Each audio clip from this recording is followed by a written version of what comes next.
नमस्कार विद्यार्थियों। आज आधुनिक काल से संबंधित वस्तुनिष्ठ प्रश्न लेकर उपस्थित हूँ। ये प्रश्न पत्र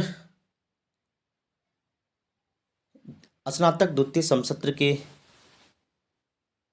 विद्यार्थियों के लिए महत्वपूर्ण है, खास करके मेजर तृतीय के लिए। आधुनिक काल को अनेक भागों में विभाजित किया गया है और उन सभी भागों से प्रश्न को हम लिए हैं। चलिए शुरू करते हैं। आधुनिक काल का समय सीमा क्या है? तो आधुनिक काल का समय सीमा विक्रम संवत 1900 से अब तक। आधुनिक कालखंड को कितने युगों में विभाजित किया गया है? अनेक कालखंडों में विभाजित किया गया है, जैसे भारतेंदु युग, द्विवेदी युग, छायावाद, प्रगतिवाद, प्रयोगवाद, नई कविता, अकविता आदि। आधुनिक कालखंड को कितने युगों में विभाजित किया गया है?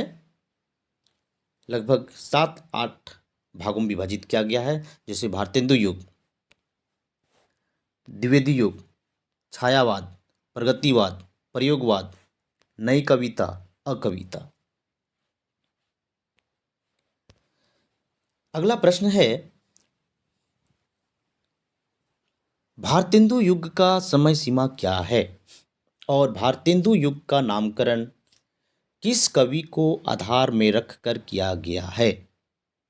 उत्तर है, समय सीमा 1850 से 1900 ईस्वी तक भारतेंदु युग है और भारतेंदु युग का नामकरण भारतेंदु हरिश्चंद्र के नाम पर रखा गया है। अगला प्रश्न है, गंगा छवि वर्णन कविता के रचनाकार कौन है?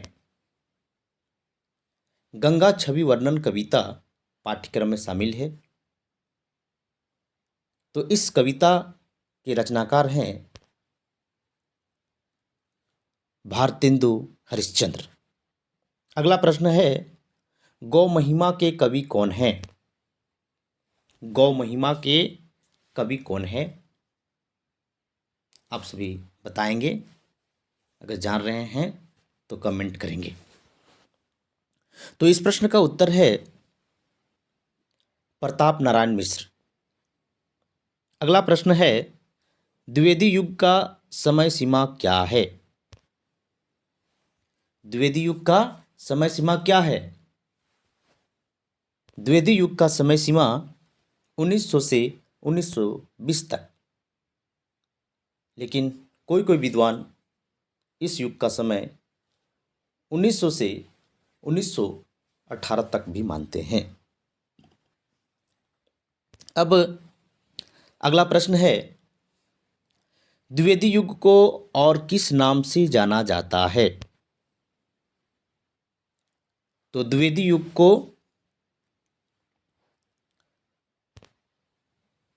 जागरण सुधार काल के नाम से भी जाना जाता है।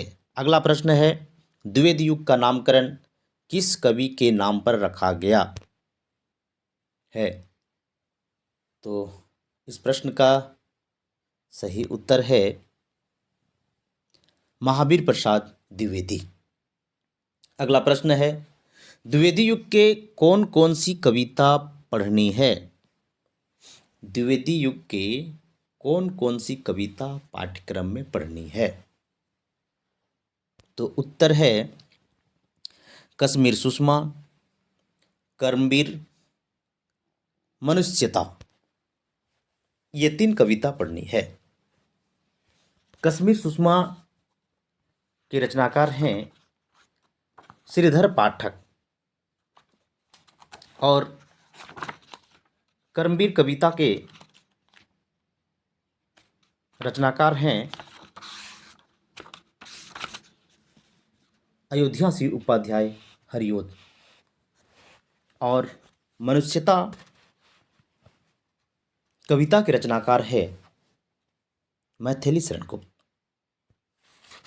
अब अगला प्रश्न है, श्रीधर पाठक की प्रसिद्ध रचना कौन कौन सी है? उत्तर है कश्मीर सुषमा, मनोविनोद, भारत गीत, श्रांत पथिक, एकांतवासी योगी। ये श्रीधर पाठक की प्रसिद्ध रचनाएं हैं। कश्मीर सुषमा पाठ्यक्रम में शामिल है। इसके अतिरिक्त मनोविनोद, भारत गीत, श्रांत पथिक, एकांतवासी योगी है। अब अगला प्रश्न है, महावीर प्रसाद द्विवेदी का जन्म कब और कहाँ हुआ था? उत्तर है, जन्म 1864 ईस्वी में रायबरेली के दौलतपुर गांव में और मृत्यु 1938। अगला प्रश्न है, अयोध्या से उपाध्याय हरिओद की प्रसिद्ध रचना कौन कौन सी है? अयोध्या से उपाध्याय हरिओद द्विवेदी युग के एक प्रसिद्ध कवि हैं। इनका जन्म 1865 ईस्वी में और मृत्यु 1947 ईस्वी में हुई। इनकी प्रसिद्ध रचनाएं प्रिय प्रवास, वैदेही वनवास, रसकलश आदि है। प्रिय प्रवास का प्रकाशन वर्ष 1914 है। प्रिय प्रवास को खड़ी बोली का प्रथम महाकाव्य माना जाता है। वैदेही वनवास का प्रकाशन वर्ष 1941 ईस्वी और रसकलश का प्रकाशन वर्ष 1931 ईस्वी है। अब अगला प्रश्न है, मैथिली शरण गुप्त का जन्म कब और कहाँ हुआ था? तो उत्तर है, 1886 ईस्वी में चिरगांव, झांसी, मध्य प्रदेश में। मृत्यु 1964 ईस्वी में। अगला प्रश्न है, मैथिली शरण गुप्त के गुरु कौन थे? अगर आप सभी जान रहे हैं तो कृपया करके कमेंट में बताएं। तो मैथिली शरण गुरु महावीर प्रसाद द्विवेदी थे। अगला प्रश्न है, मैथिली शरण गुप्त की प्रसिद्ध रचना कौन कौन सी है? उत्तर है, साकेत, भारत भारती, यशोधरा, द्वापर, जय भारत, विष्णुप्रिया, पंचवटी आदि। साकेत मैथिली शरण गुप्त की प्रसिद्ध रचना है, जिनका प्रकाशन 1931, भारत भारती 1912, यशोधरा 1932, द्वापर 1936, जय भारत 1952, विष्णुप्रिया 1957 और पंचवटी 1925 में प्रकाशित है। अब अगला प्रश्न है, छायावाद का समय सीमा क्या है? इससे पहले भारतेंदु युग को जान गए, द्विवेदी युग को जान गए। तीसरा जो युग है वो छायावाद है। छायावाद का समय सीमा क्या है? तो छायावाद का समय सीमा उत्तर है 1918 से 1936 ईस्वी। छायावाद का समय सीमा 1918 से 1936 ईस्वी है। अगला प्रश्न, छायावाद के 4 प्रमुख स्तंभ कवि कौन कौन से हैं? आप सभी जान रहे हैं तो कृपया करके कमेंट में इसका उत्तर लिखें। तो छायावाद के 4 प्रमुख स्तंभ कवि हैं, वह हैं जयशंकर प्रसाद, सूर्यकांत त्रिपाठी निराला, सुमित्रानंदन पंत और महादेवी वर्मा। अगला प्रश्न है, छायावाद युग के कौन कौन सी कविता पढ़नी है? छायावाद युग के कौन कौन सी कविता पाठ्यक्रम में पढ़नी है? तो उत्तर है, किरण, तोड़ती पत्थर, प्रथम रश्मि, मैं निर्भरी दुख की बदली। उत्तर किरण जयशंकर प्रसाद की कविता है। तोड़ती पत्थर सुमित्रानंदन पंत की कविता है। प्रथम रश्मि सुमित्रानंदन पंत की कविता है और तोड़ती पत्थर सूर्यकांत त्रिपाठी निराला की कविता है। और मैं निर्भरी दुख की बदली महादेवी वर्मा की कविता है। अब अगला प्रश्न है, जयशंकर प्रसाद की प्रमुख रचना कौन कौन सी है? जयशंकर प्रसाद का जन्म 1849 ईस्वी में और मृत्यु 1937 ईस्वी में। तो जयशंकर प्रसाद की प्रमुख रचनाएं कौन कौन सी है, आप जान रहे हैं तो कृपया कमेंट में लिखें। तो जयशंकर प्रसाद की प्रसिद्ध रचनाएं हैं प्रेम पथिक, झरना, आंसू, लहर, कमायनी आदि।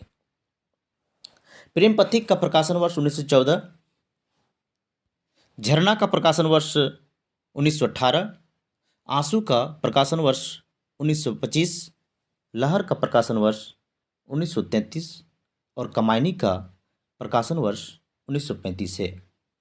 जयशंकर प्रसाद की प्रसिद्ध रचना कमायनी है। यह अक्सर परीक्षाएं में प्रश्न पूछी जाती है। कमायनी छायावाद का महाकाव्य माना जाता है। अब अगला प्रश्न है, सूर्यकांत त्रिपाठी निराला का जन्म कब और कहाँ हुआ था? तो उत्तर है 1899 में महिषादल मेदिनीपुर में। जन्म कब हुआ?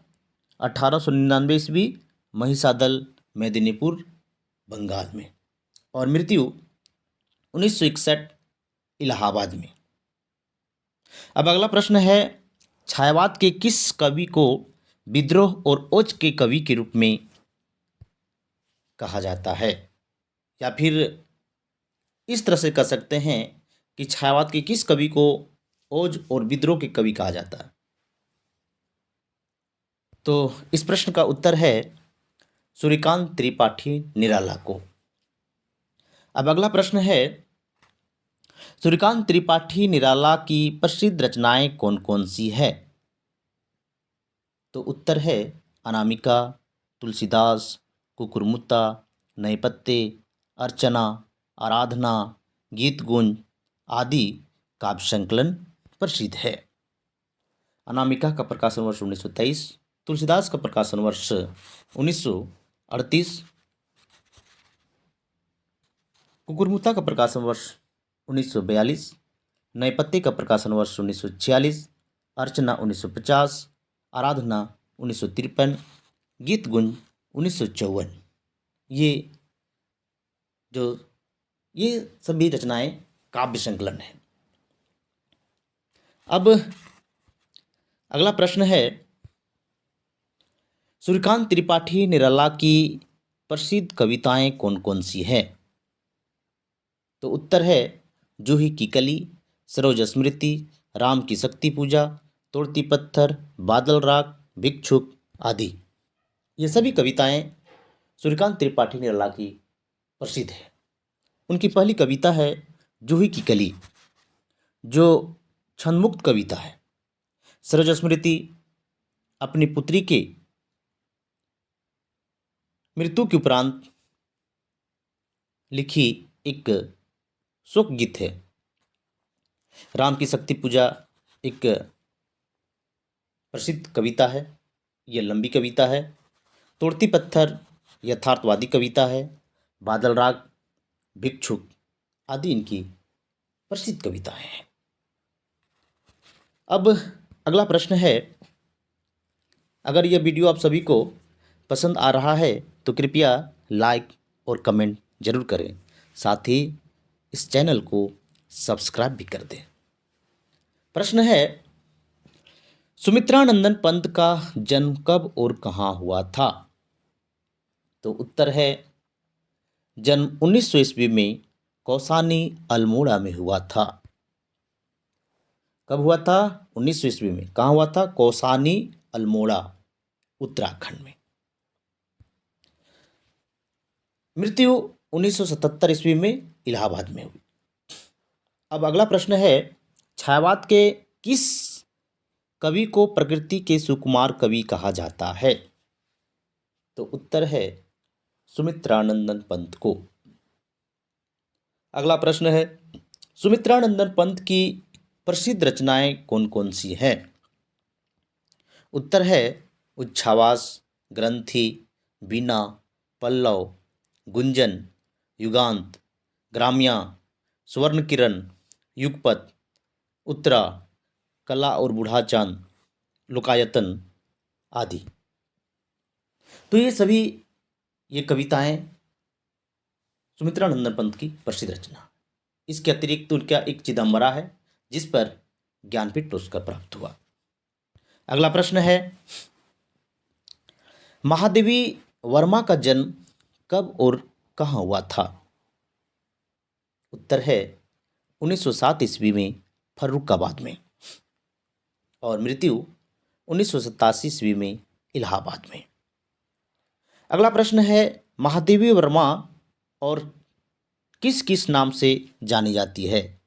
यानी कह सकते हैं कि महादेवी वर्मा को और किस किस नाम से उनको जानते हैं या फिर किस किस नाम से उसे विभूषित किया गया है। तो महादेवी वर्मा को आधुनिक युग की मीरा भी कहा जाता है, वेदना की कवित्री कहा जाता है ना, वेदना की कवित्री वो कही जाती हैं। उत्तर है वेदना की कवित्री, आधुनिक युग की मीरा और हिंदी के विशाल मंदिर के वीणा वाणी, ये उपाधि से। अगला प्रश्न है, महादेवी वर्मा की प्रसिद्ध रचना कौन कौन सी है? तो उत्तर है निहार, रश्मि, निर्जा, सांध्य गीत, यामा, दीपशिखा आदि। महादेवी वर्मा वेदना की कवित्री है। उनके ये सब रचनाएं काव्य संकलन है। निहार का प्रकाशन 1930, रश्मि का प्रकाशन 1932, निर्जा का प्रकाशन 1935, सांध्य गीत 1936, यामा 1940 और दीपशिखा 1942।